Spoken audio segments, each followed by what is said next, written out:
morning, everybody, and welcome to our fourth State of the City address featuring Mayor Julius Bloomfield and Chief Greg Gabriel. My name is Michael Magnuson, and I'm with the Penticton and Wine Country Chamber of Commerce, and I would like to start by asking Jen Goodwin of Okanagan College to join me on stage and acknowledge the land on which we are all gathered this morning.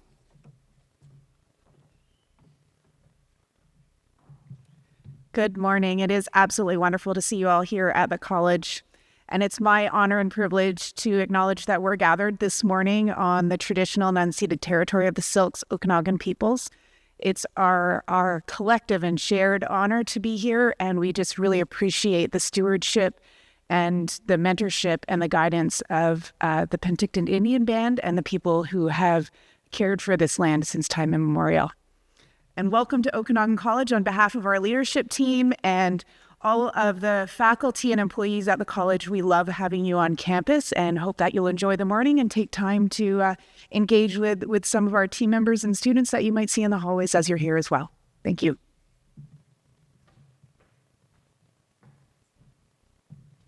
Thank you, Jen.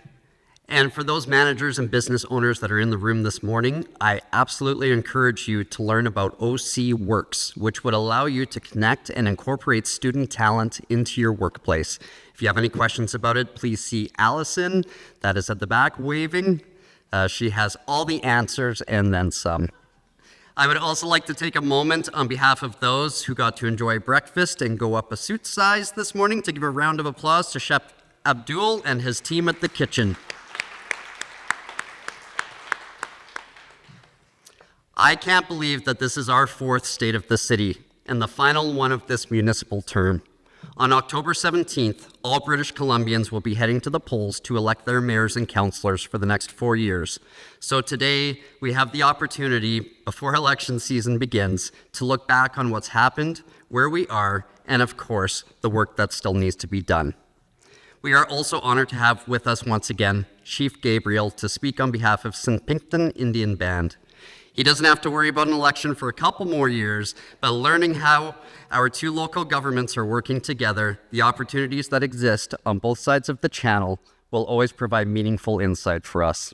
So with that said, it gives me great pleasure to introduce for 2026's State of the City, Mayor Julius Bloomfield.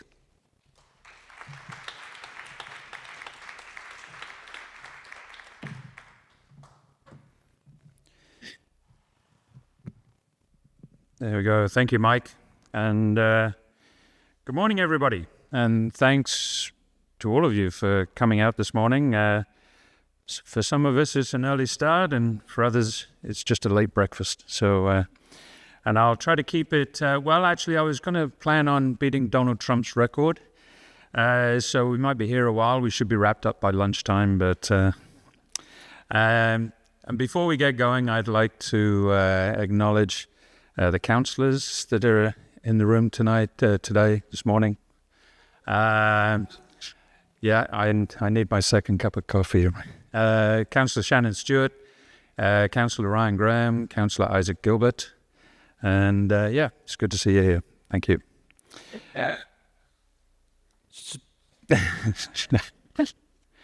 So, thank you for the land acknowledgement, Jen, and we appreciate where we live, and may the work of our two communities honor this land, the water that sustains us, and our responsibilities to one another. To the Penticton and Wine Country Chamber of Commerce, thank you for bringing us together for our fourth State of the City address. We appreciate our ongoing conversations between City Hall and the business community that are meaningful, honest, and focused on solutions. To Chamber members, employers, and volunteers, thank you. And to our partners from the Penticton Indian Band, Limlimt. Our shared commitment to economic development and water stewardship continues to help shape what responsible growth looks like in Penticton.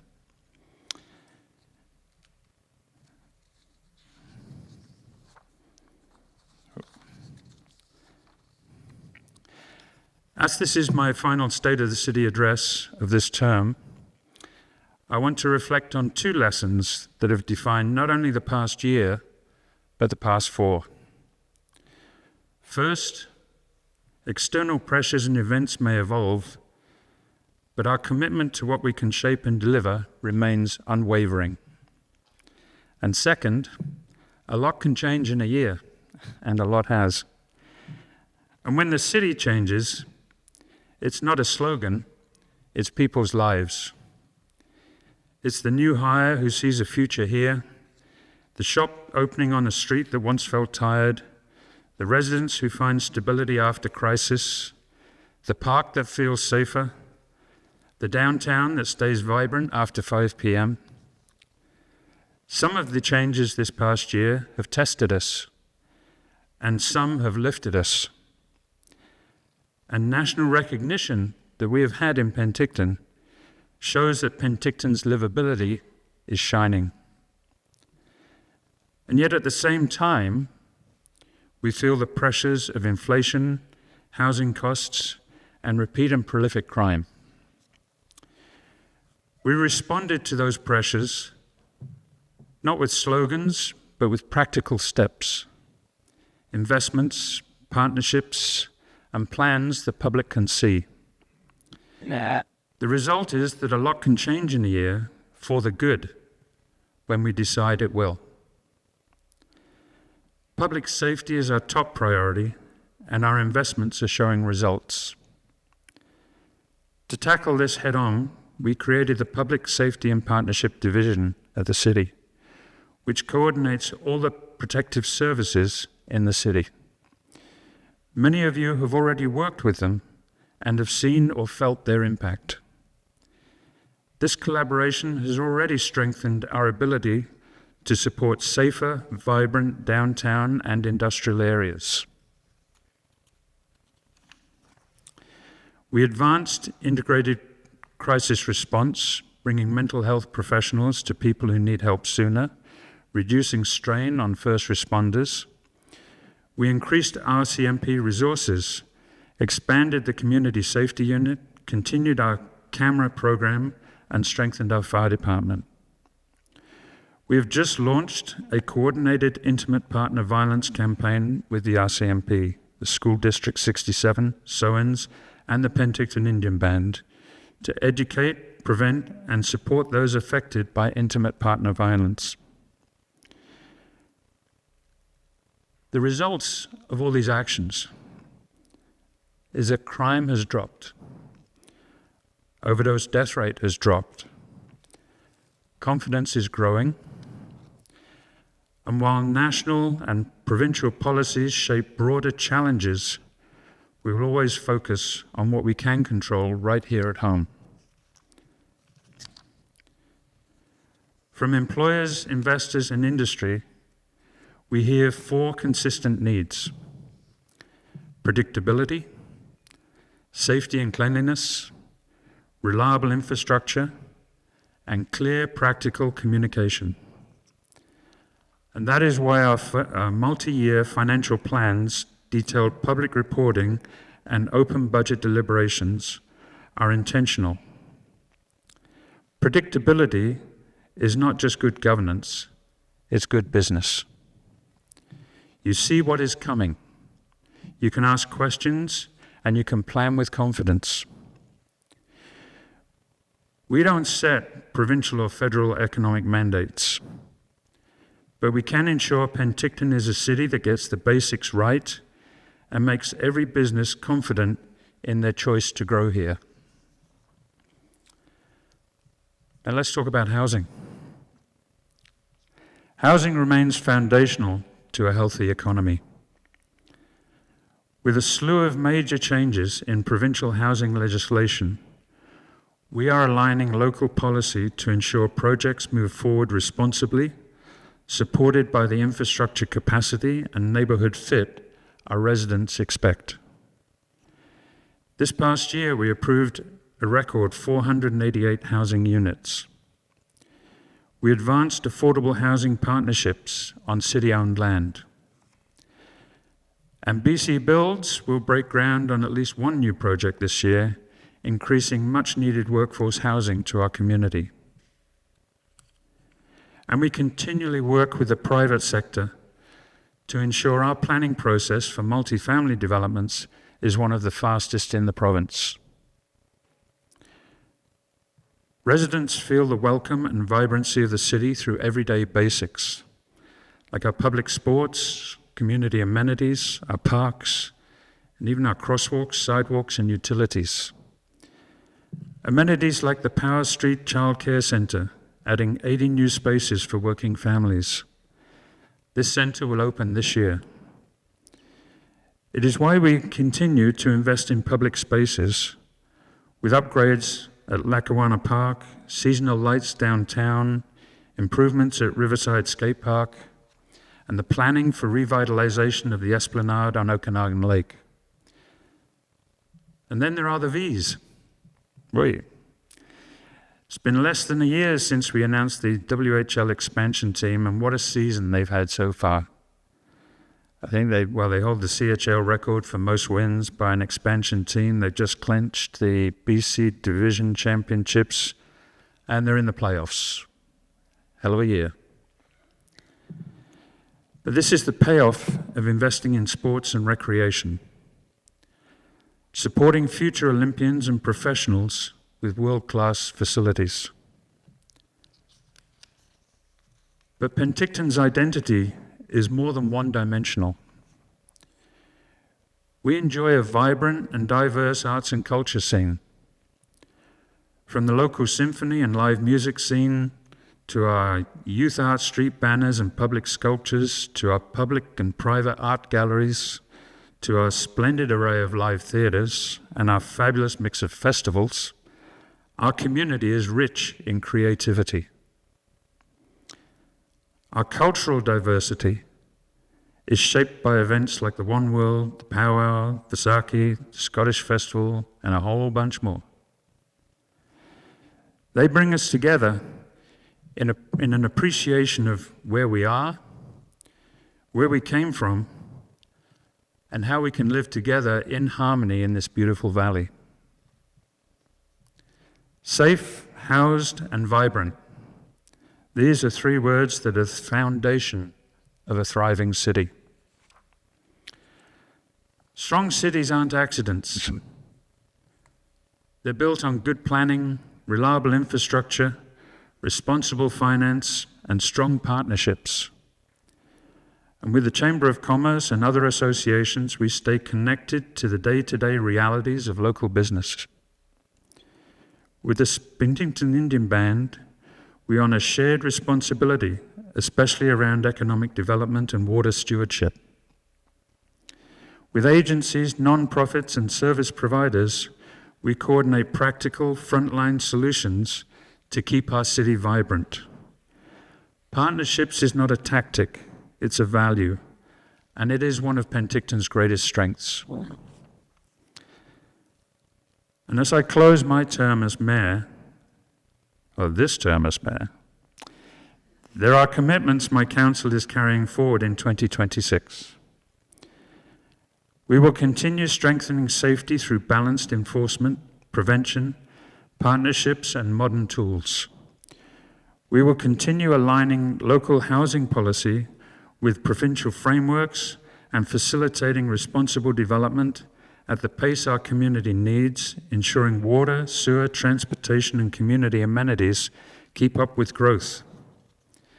That's why construction on the new fire hall renewal project begins later this year. We will continue celebrating and supporting sports, arts, and cultural events that make Penticton exceptional. Events like the Canadian Sports School Hockey League, the Western Championships, which are here now, and bring in more than 7,000 people to our community, over 104 teams, and a $6.7 million economic impact. And that's one event, among many that keep our hotels full, our restaurants busy, and our downtown lively. We will keep investing in core infrastructure, like our utilities, roads, our parks, and public spaces, We will keep planning for new projects like the Twin Pad Arena to replace aging ice facilities and meet growing demand. And we keep working collaboratively with the Chamber, the Penticton Indian Band, local associations, first responders, non-profits, and businesses. Because shared problems demand shared solutions, and Penticton is strongest when we build together. And now my ask of you is please continue working with us. Tell us what's working and tell us when to get out of the way. You're the experts in your industries, and your insights help us to move Penticton forward. Stay engaged in our focus on economic development and resilience, especially when we explore the idea of an attached hotel at the convention center, or our efforts to advance our film and event strategies, and our advocacy to add flight services to the airport. These initiatives will strengthen our economy and support the long-term vibrancy of our community.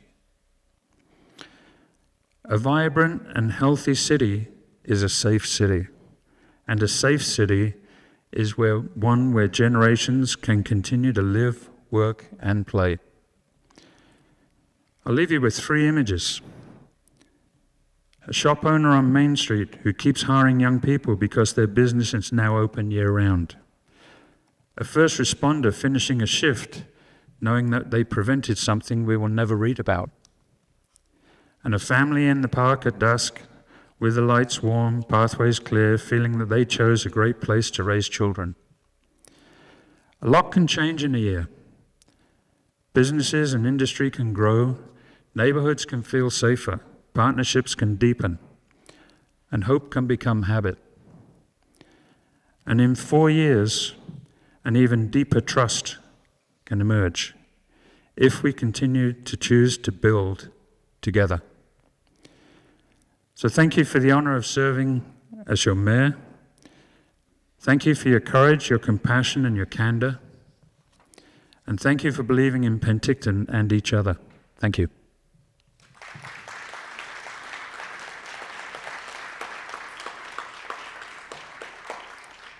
And as an add-on, I'd like to say a big thank you to the team at the city. We have an exceptional staff team at the city. Our leaders at the city are doing amazing work out there, and they're getting recognition at both the federal and the provincial level as Penticton is a city that punches above its weight in many departments. I hear that time and again now from ministers and from staffers at conferences, and that's not, I'm not just pumping their tires. I'm saying that's the feedback I get from the higher levels of government. So thank you very much to the staff. Thank you.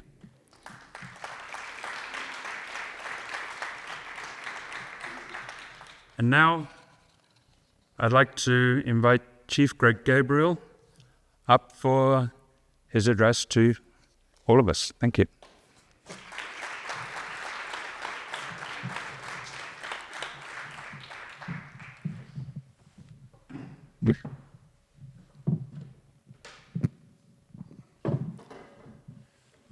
Good morning.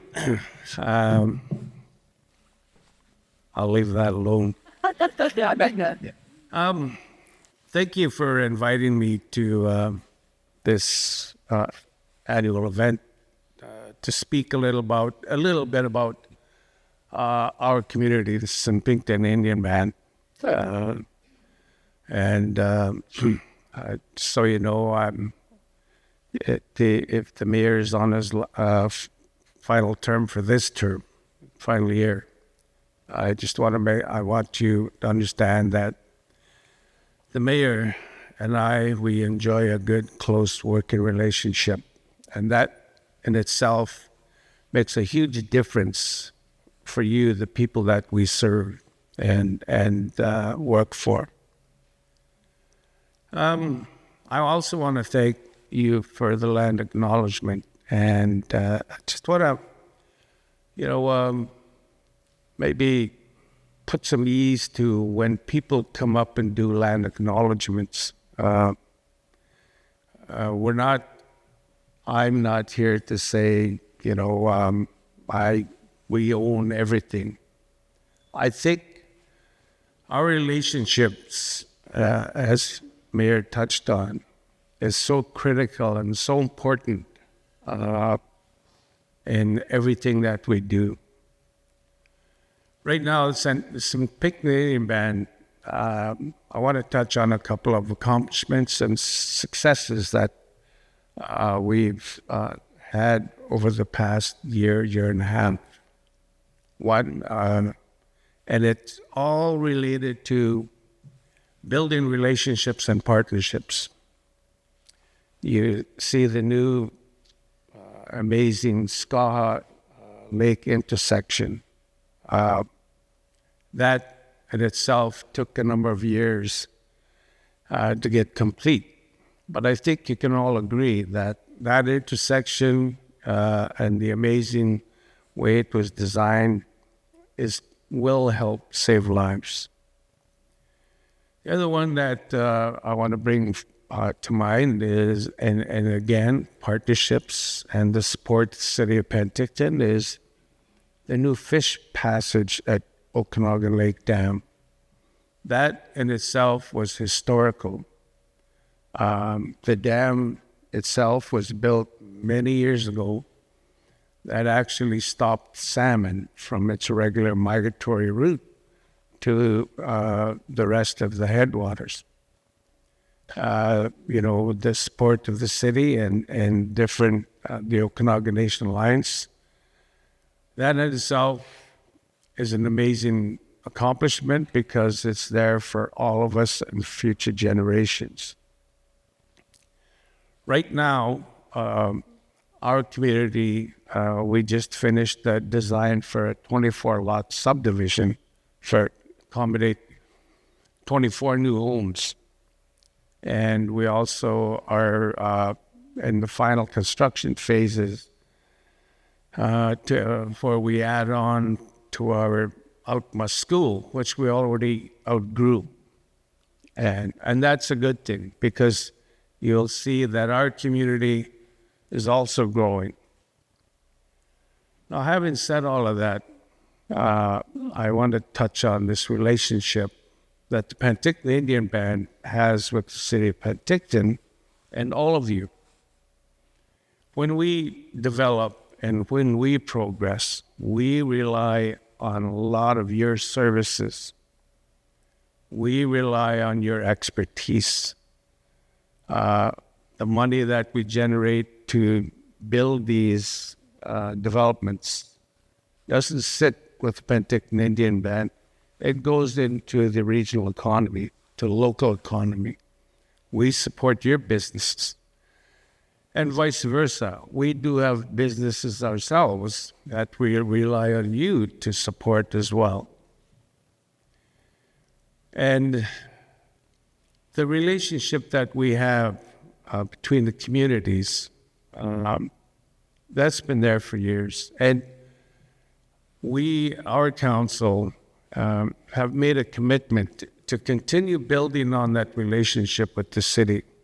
We're working very hard to make that a much stronger relationship, not just for the benefit of us now, but benefit of our children and future generations, because you need to recognize that we are neighbors. We've been neighbors for hundreds of years, and we're not going anywhere. So the best thing we can do is work together and enjoy what we have. snpink'tn in our language means our forever place. And you can see why it is the beauty of where this community sits. And the amazing things that the mayor and the city have accomplished in bringing the city of Penticton even more to the forefront. I applaud you. You're doing amazing accomplishments. Penticton Visa is one that I just blown away on how that team just took off and look where they're at now. And that speaks a lot to the support that they gain from you and the community and the businesses and whatnot. So I think we all need to focus on how we can continue to build that relationship. And again, our children and the future generations are going to be living together even after we're gone. So I'll maybe leave it at that, but I just want to thank you, and I just wanted to share some of our successes right now, and I will tell you that our council, our leadership, will remain committed to working together with the city of Penticton to even improve that relationship more, so we can all enjoy this beautiful, beautiful place and leave it even much better for our children and for the future. So, Limlim, thank you very much, and enjoy the rest of your day.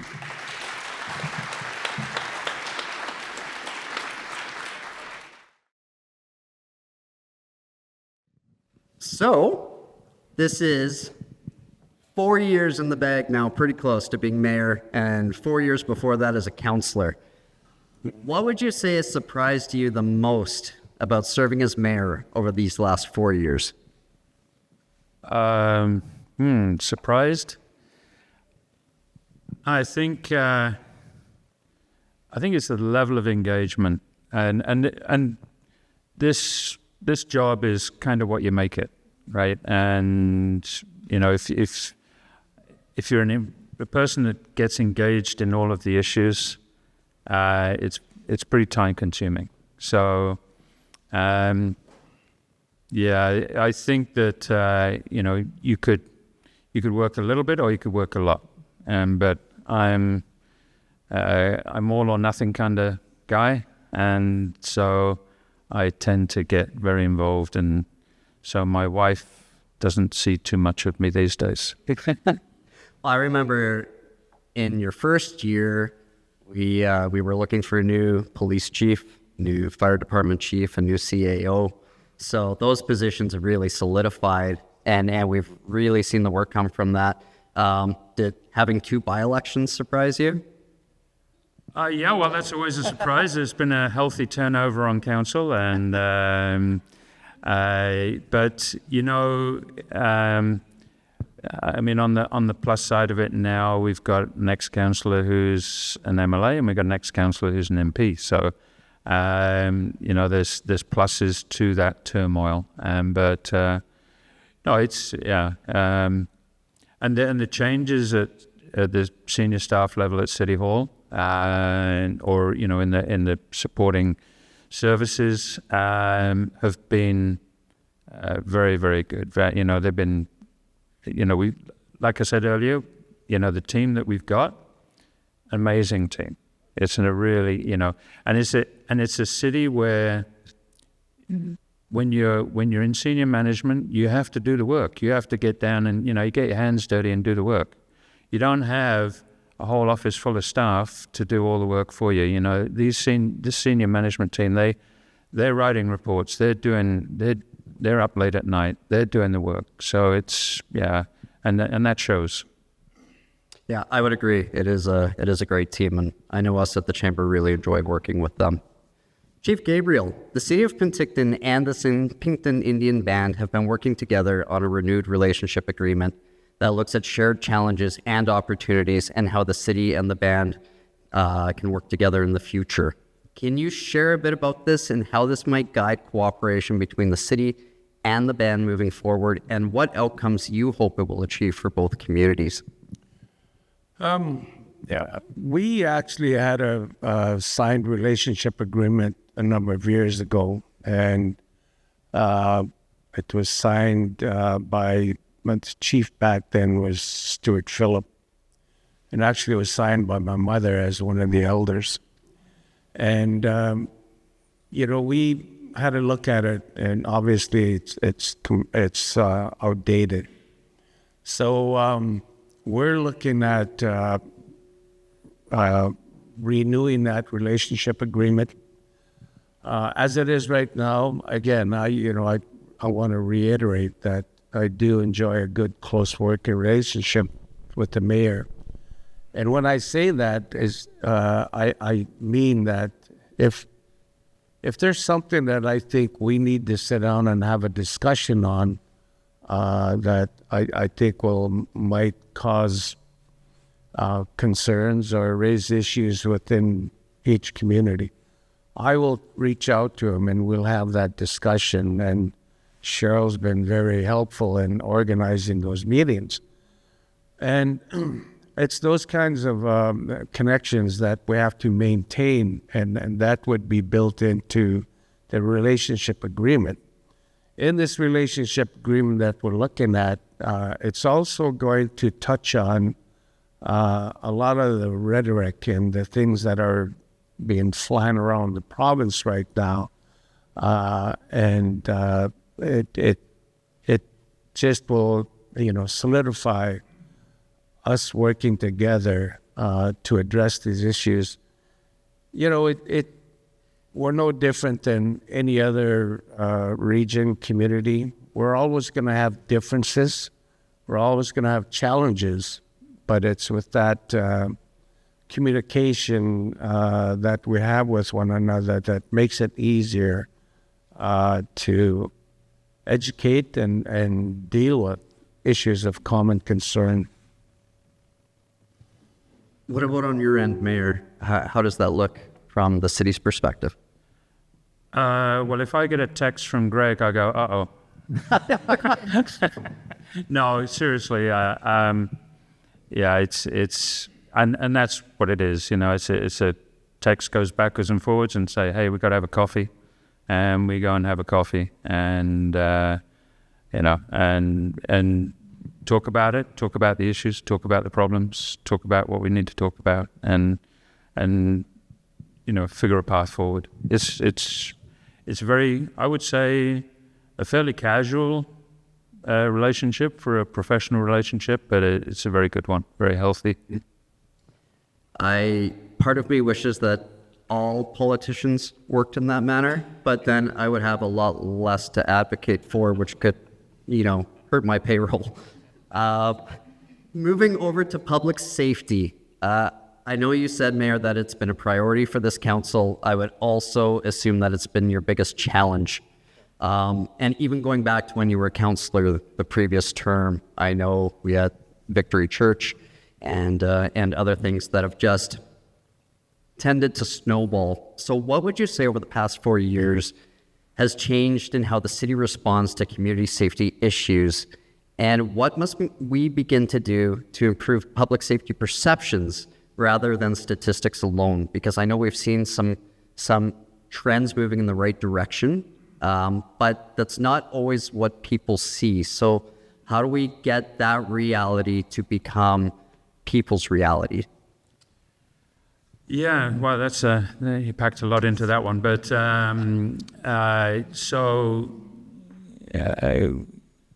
when years ago, and as this drug addiction crisis intensified with the different types of drugs that are out there, we had to change how we worked to deal with the addiction issues out there. I think, I can safely say that years ago when we were just dealing with crack and heroin, that was easy. Yeah, it was. And today we're dealing with drugs that are now proven. We can see that, there's people with acquired brain injuries, from taking the drugs. And so we had to change how we did things. And the old system wasn't working, that was obvious. And so we had to really take on a mentality of saying, okay, we're going to be part of the solution and not part of the problem.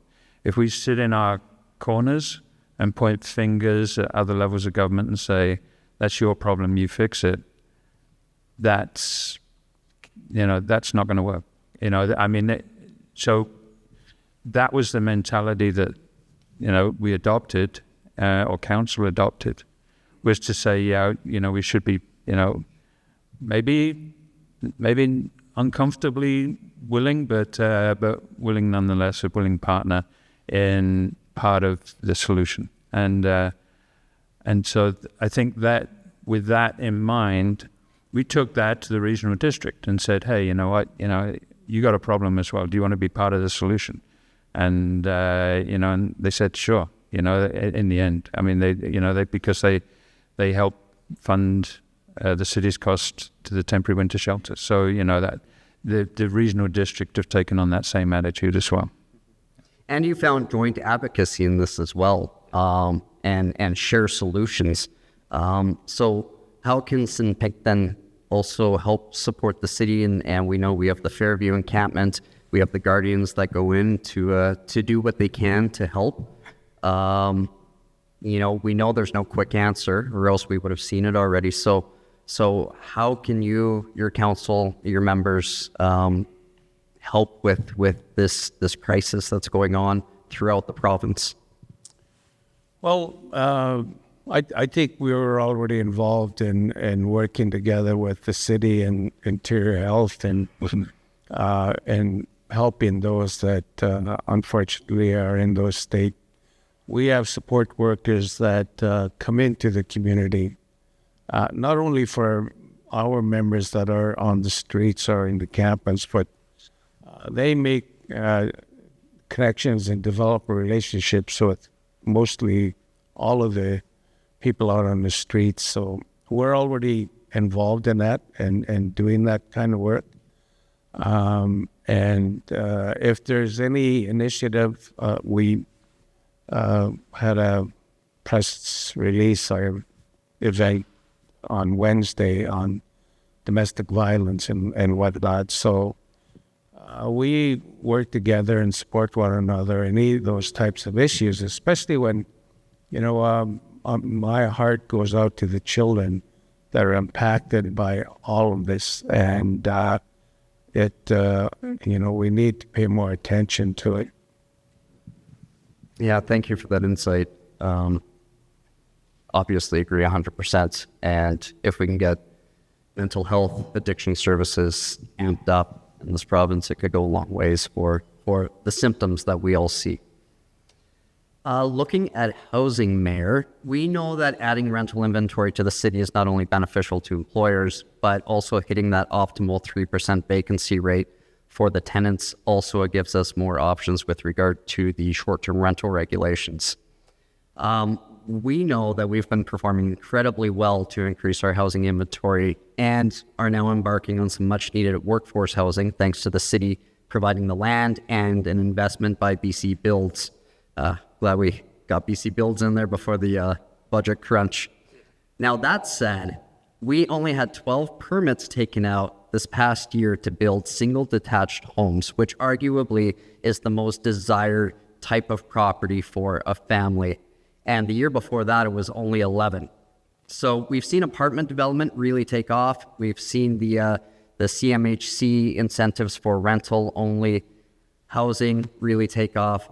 But we're seeing single homes and even duplexes and townhouses really decline.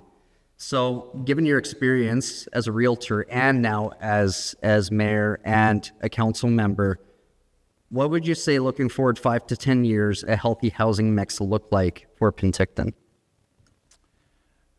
Yeah, I love these easy questions. And so it's just that, it's a mix.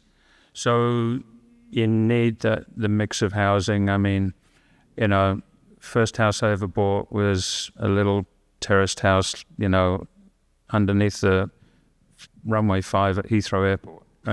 So when the Concorde came over, you had to stop speaking, right? Inside the living room. So, there's steps up, and you need to have a sufficient inventory of that different type of housing so that everybody gets a chance to get housing.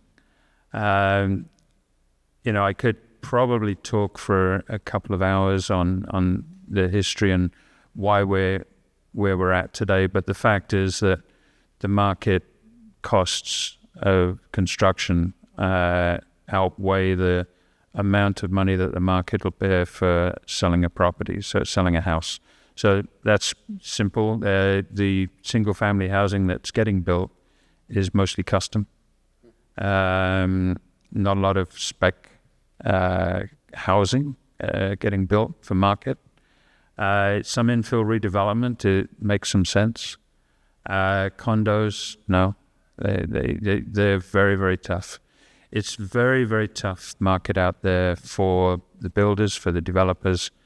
And I think, to be quite honest, I think we got a little ways yet to go where the market can catch up to what it's going to take to where buildings can be built, and then the developers can turn some kind of profit. Then we'll start seeing the product getting built. I see a couple of real estate people in the audience here, and they can throw eggs at me if I'm wrong, but I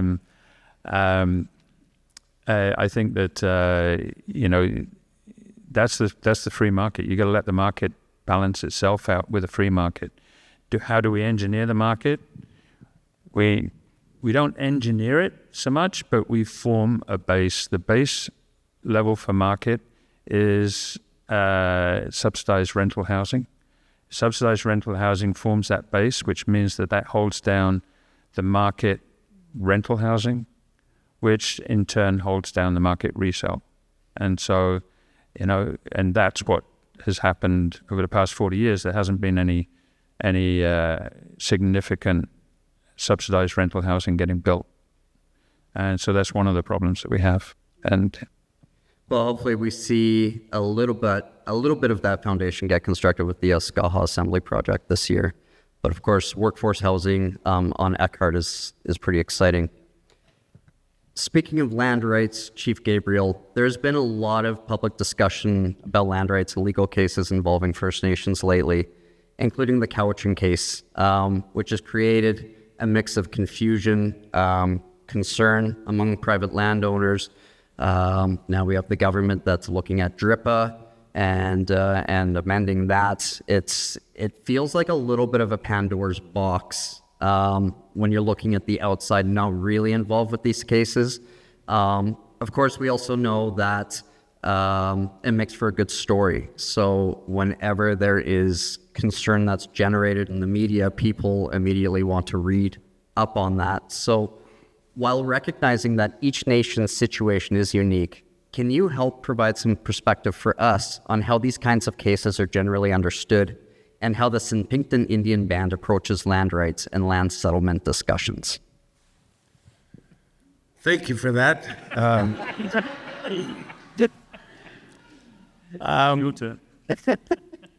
I expect that's probably what's on a lot of your minds right now. And it is still an unanswered question. The Cowichan decision obviously is being appealed. And then, again, I just want to reinforce that I myself seen this issue coming, and I reached out to the mayor and said, we better have a chat. And,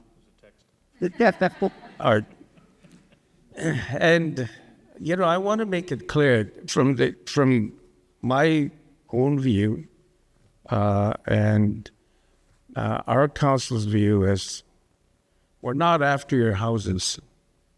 Penticton Band doesn't want to take ownership of your hospitals, of your businesses. We don't want to take ownership of your fire departments, all that kind of rhetoric. You need to understand where that's coming from. Like any government, there's always going to be a certain element out there that's going to try and use something to divide communities and divide relationships. I can quote Canadian laws and the Constitution, the Royal Proclamation. I think it's people really should try and educate themselves on a lot of the historical documents that are law that aren't really being followed. When we have land claims that are accepted by Canada, when they're accepted, Canada has acknowledged that those land takings were unjustified, and that's when you get into negotiations to settle it. It's a topic that we can spend hours discussing, and it's just so frustrating and harmful when you have political leaders that are out there, their political egos and their agenda is for complete dominance over us as a people. That doesn't help. And I really want to emphasize too that,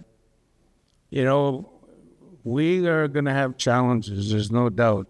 But after we get through these issues, and there's always going to be issues, it's what are we leaving for our children?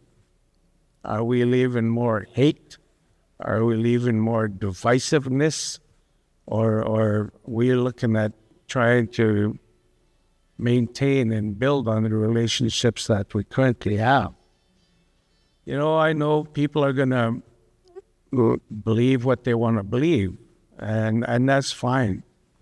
Myself, unfortunately, I'm dealing with a lot of racism right now. And when it comes to, threats towards our community and the members of my community, I'll call it out. I don't have a problem with that. And my responsibility is to our people and our children. But, you have these people out there that only seek to gain attention and divide, and they'll use whatever they can to push forward their agenda. And it's unfortunate. But, I need to remind you that our people lived on this land since time immemorial. And that, I know people don't like to accept that, but that's the reality and that's history. And here we are. We have to live with one another. And it's up to you to choose how you want to do that. I will stand behind our underlying title and rights. That doesn't mean I'm going to be going out and looking at the best townhouse or best home out there that I want to own because of this. That's not the reality. At least in my mind. And I haven't heard it from our community either. So educate yourself on what it is. It's going to go through the court process. Yes, there's other land claims out there that are being launched, and we have one. But we aren't out there to take your land, to take your businesses, your property. It's fixing an injustice that Canada didn't uphold the honor of the crown back then, and this is where we're at. How does it feel for you and your members when you have elected officials in the legislature right now that question the claims made against residential schools? And and really sort of roll back reconciliation efforts.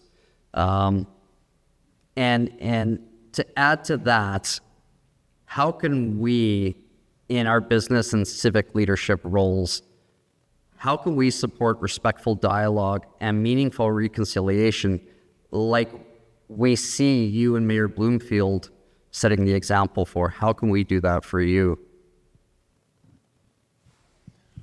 Well, in terms of, the racism and essentially bigotry that political leaders choose to use as their agenda, I think it just needs to be called out.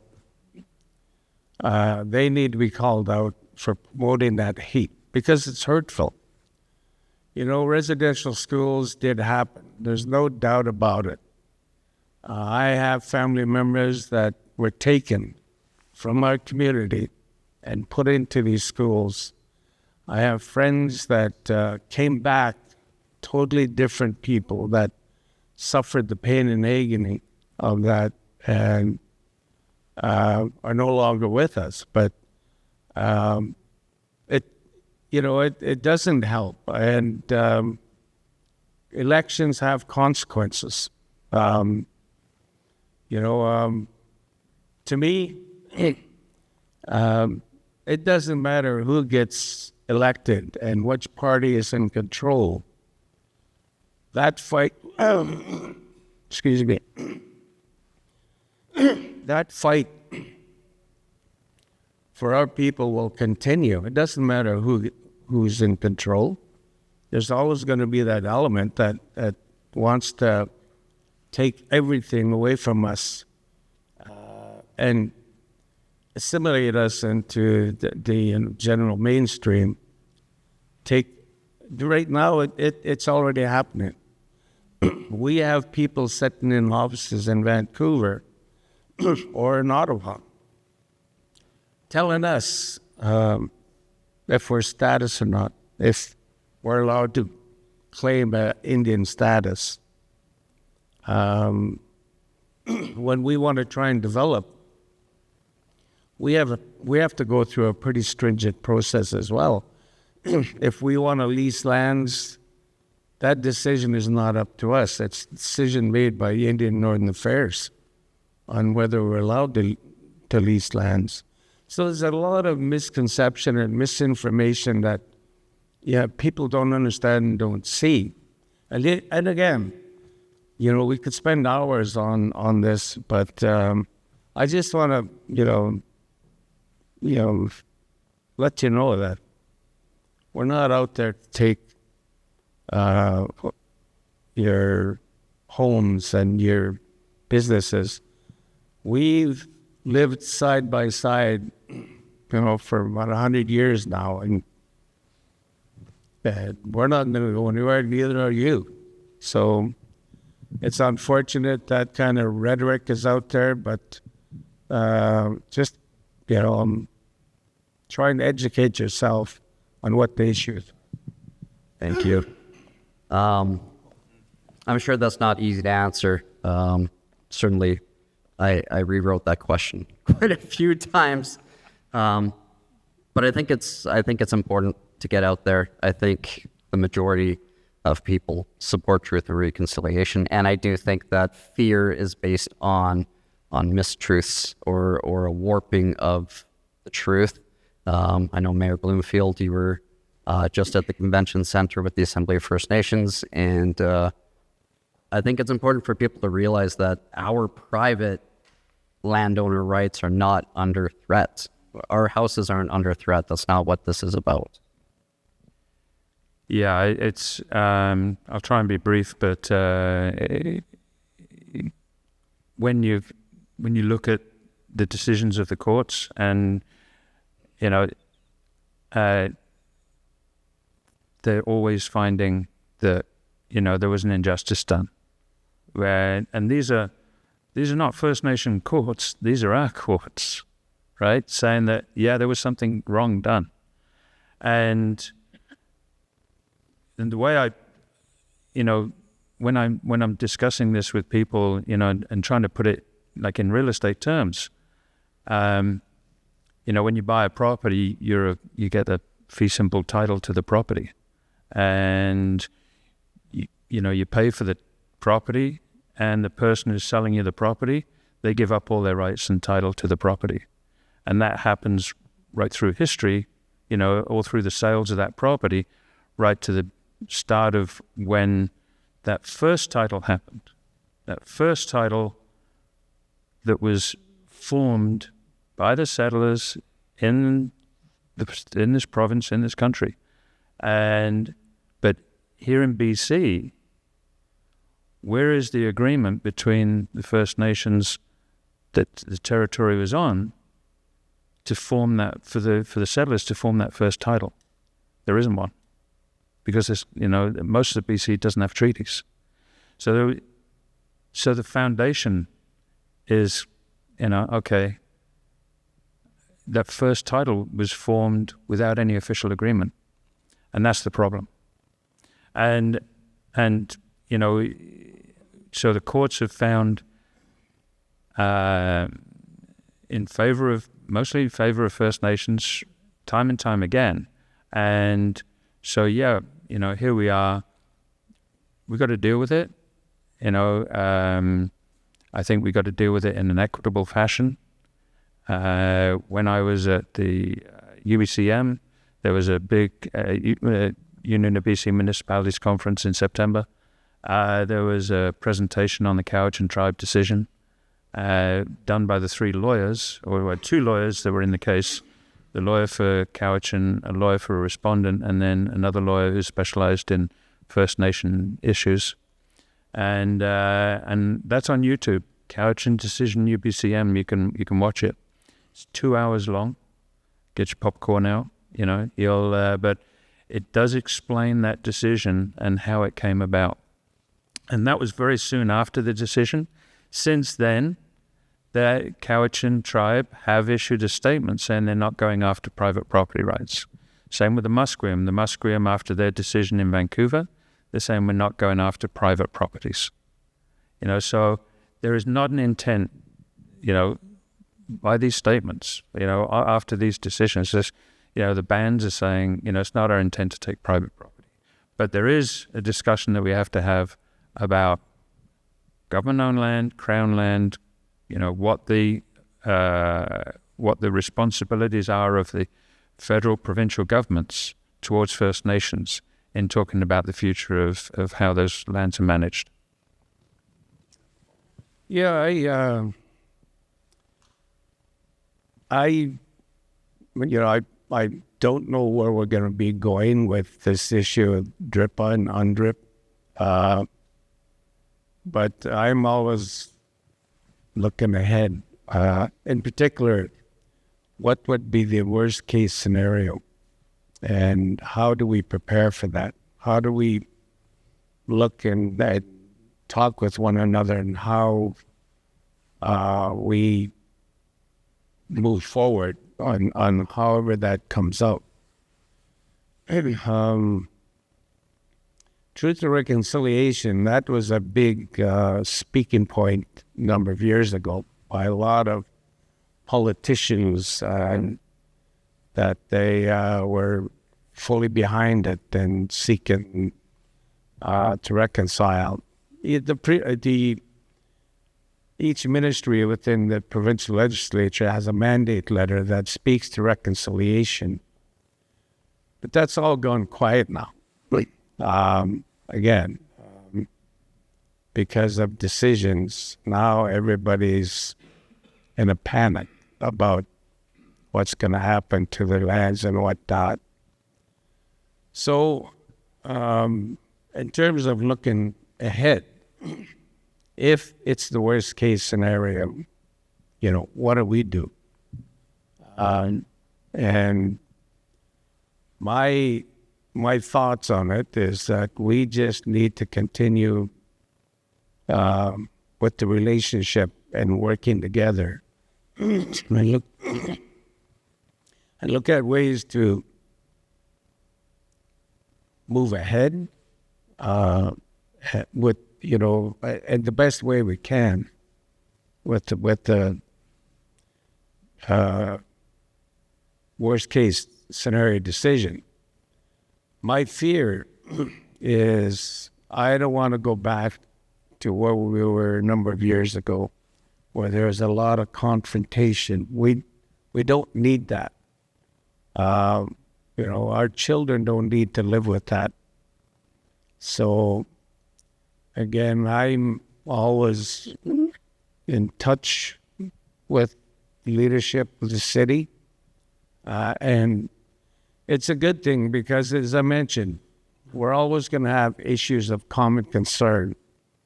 And that's what we need to be always in touch with one another to discuss that. This relationship agreement that we spoke of, that we're working on, other communities have seen that. Other communities are now interested in what we're trying to develop and put into place. So I'm hoping before the end of his term, we're going to have a document. I know Cheryl's on us every other week. Cheryl's already waived her overtime requirements. She's on board. So, yeah, my fear is I don't want to go back to that place where we were years ago.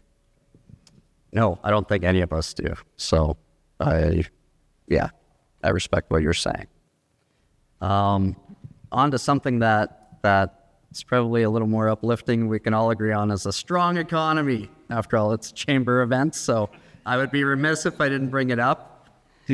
Penticton has been doing a fantastic job of drawing visitors to our city during the off-season, notably with the CSSHL tournament right now.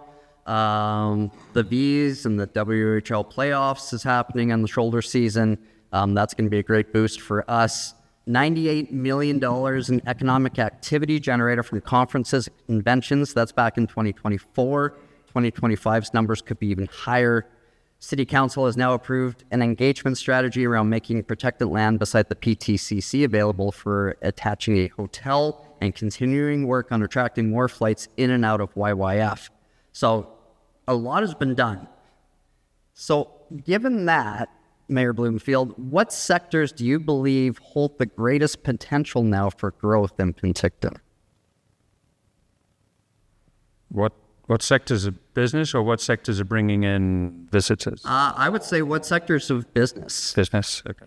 I think we were having great success attracting people, remote workers that could, because remote workers, they want to live where they want to live, and we got the lifestyle that they want. And so, we had quite a bit of success attracting remote workers. That is changing a little bit with the big companies now saying, we want you back in the office. So I think, how do we satisfy their needs? How do we help those remote workers satisfy their needs of, reporting to their respective companies, and but yet being able to maintain their lifestyle here, which they come to like and love and learn. And so, whether that's a kind of a tech hub or something like that, something in that regard, that's a potential. We still do our best to attract manufacturing businesses to replace those that have left, but there are significant challenges in attracting manufacturing businesses to Penticton.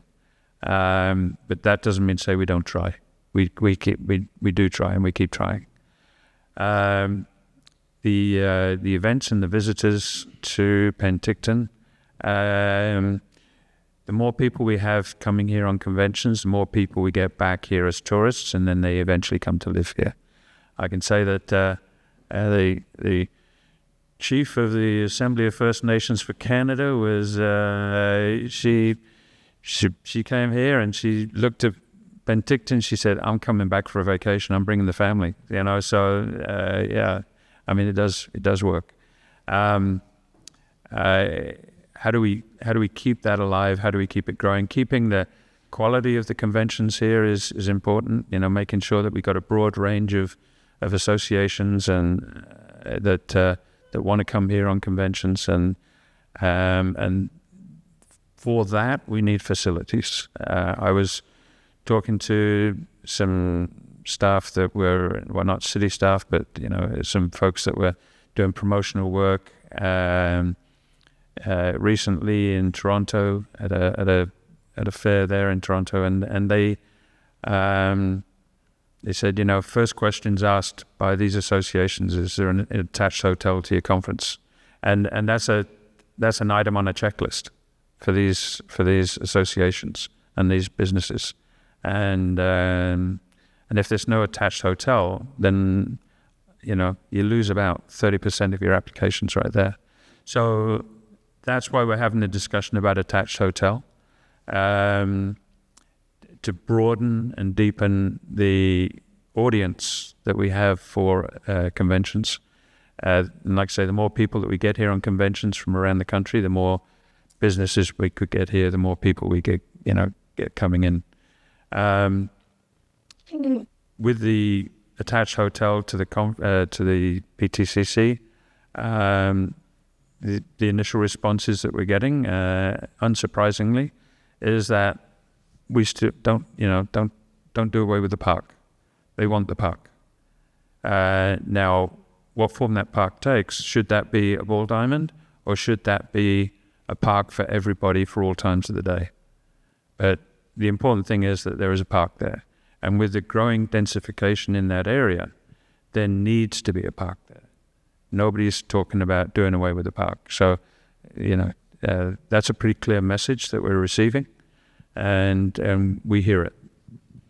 Yep, that's good to know. And coincidentally, Anna has also waived her overtime rights, and will work diligently on this issue. So, what a great city staff you have. Anthony's just sitting back like, yep. Oh, yeah. He just points his finger and things happen, right? snpink'tn has also welcomed a new economic development officer. For those that haven't met him, his name is Logan. Nice man out of Saskatchewan, I believe. Chief Gabriel, what economic development opportunities are you and council most interested in pursuing? And where do you see opportunities for collaboration with businesses and organizations here in Penticton? Yeah, you're right. We recently hired an economic development officer from back east. He's still in the learning stages to getting to know the area, the industry, and businesses. We're already focusing on a couple of projects that we're investigating or looking into now. Green energy is one of them. Solar farms, our solar projects, wind farms. We're also, I don't know if people know, but we own parcel of land just up past the hospital area we call IR2. And we're looking at conceptual designs for perhaps more housing development up in that area. And we've been having discussions with the city on servicing and whatnot. So, and, other lands that we may consider for development, obviously, any type of development, we need to bring it to the community and, inform them and update them, and they will have their say on developments. But, Logan is a very eager guy. He wants to get things happening, and tourism is another one. We are looking at what we could do with the KVR line that runs through the valley here. And so there's a number of initiatives. Again, he's just learning his way around, so keep you updated. Yeah, thank you. I think it's interesting. For those that don't know, the city of Penticton owns its own electrical utility, so it's not Fortis, which is why, I see 2 city bills a month, one for city tax for for Anthony, and the other for electricity. It would be great, one, to have more diversification in terms of how we can discount or allocate our electricity for especially for industrial businesses, whether it's manufacturing. The foundry uses an immense amount of electricity, upwards of $800,000 a year. So if you could provide that electricity, I think you have an immediate client right on the other side of the channel. But the more electricity we have access to, the lower the price can get as well. So gives us some negotiating ability with Fortis, which I'm sure the mayor would be eager to get into with them. But on the land side, you also have land up Carmi, right? Yes. So Carmi, there's a strange piece, IR2. If anybody looks at a map, it's like right by the industrial district. And from my understanding is that there was a lot more that belonged to the reserve, and then the Crown came in and said, well, we like that too. So they took some and then left this little patch, which looks ideal for housing, and then of course across the channel. So always great to know where those pockets lie. They're not new, but the development of some of those lands would certainly help population and support businesses, and also open up potential commercial spaces. So it's always neat to hear about that, and to learn more about land use and land availability right in our vicinity. Look at this. I'm on the last page. Look at me for timing. So, getting close to the end of the morning here, Mayor Bloomfield, what advice would you give to those who are considering a run for either mayor or council this October? Looking back at your 8 years around the horseshoe. I heard run. Yeah, Survey says that's the top answer. Yeah, you get a wellness check, I think, is that mean? Yeah, get a mental health check. But no, seriously, know your subjects, the issues. Know the issues. Know what can be done. What can the city do? What can't the city do? Know your limitations before you start running and talking about what you're going to do. Because, if you don't know your limitations, then you're going to be frustrated. Yeah. And people are going to be disappointed because you won't be able to do what you say you're going to do. So that's, I welcome everybody to run. Well, not everybody, but so anybody to run. Yeah, that's and check with your family. It's it's not so much the time. It's the comments that your wife sees or your husband sees on social media, the comments that your kids see on social media, your parents. They're the one that's how it can really start to hurt. Yeah. There's so much noise on social media, and it's I agree. So that's really good advice. Chief, from your perspective, potentially working with a new mayor, the same councillors, new councillors, what advice would you give to those that are elected into their seats this October? Well, I think they would, I'd certainly ask them to embrace the relationship that's already been established. Perhaps they would come in with new ideas and add to the relationship, but certainly, continue working together with the neighbors, and we'll all be better off for it. Awesome. And the closing question for you, Mayor. What have you enjoyed the most about being mayor over the past 4 years? And what would you like people to remember about this council term? What have I enjoyed most? Actually the people. I've enjoyed the people. I've enjoyed the people that we're engaged with.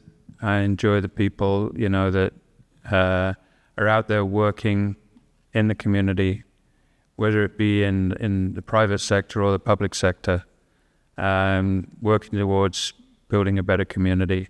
I've enjoyed one of my goals that I stated during the election was I wanted to build a better relationship with PIB, and I think we've achieved that. And but I think the people. That's been the best thing, dealing with the different people. And the term, there's been a lot of changes. You have new leadership in staff. You have ICRT, that's made a big difference. You've shown great success with the temporary winter shelter on Dawson. What do you want us to remember reflecting back on these 4 years? What do you hope we'll remember? I mean, we'll remember what we remember, but what do you hope we remember? I think that people will remember that this was a term that came out of COVID. This was a term that, where there were some significant challenges with, people's opinions, and I think we've navigated those to the best of our ability, and I think that we've done a good job. I hope that people remember us for doing a good job navigating our way through coming out of COVID and trying to maintain some sanity in a increasingly insane world. Well put. Thank you both, gentlemen, for your time this morning and sharing your thoughts and opinions with us. Thank you, everybody, for joining us this morning. Welcome to spring break for those of you that have children as of tomorrow. I know, I feel exhausted already. And I wish all of you a fantastic weekend. Thank you very much.